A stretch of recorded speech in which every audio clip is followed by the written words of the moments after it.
আসসালামু আলাইকুম।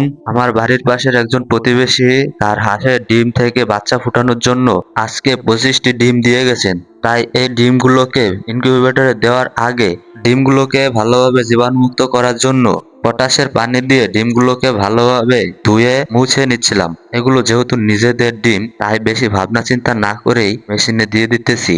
আর প্রথমবারের মতো এই ক্যামেল হাঁসের ডিমগুলোকে আমার ইনকিউবেটরে দিলাম।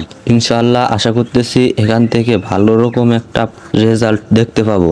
এর আগে আমি যতবারই ডিম ফুটিয়েছি ততবারই বেশ ভালো রকম একটা রেজাল্ট পেয়েছি। ইনশাআল্লাহ এবারও একটা ভালো রেজাল্ট পাবো।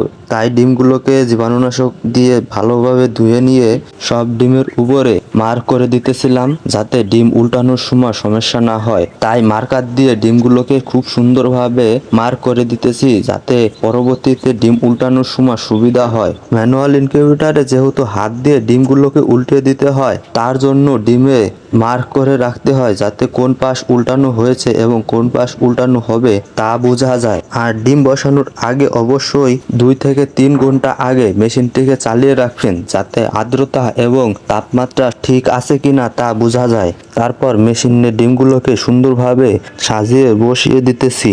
আর আর্দ্রতা যাতে ঠিক থাকে তার জন্য মেশিনের ভিতরে একটা পাত্রে পানি দিয়ে রাখবেন। আর ডিমগুলোকে 24 ঘন্টায় কমপক্ষে 3 থেকে 4 বার উল্টিয়ে দিবেন।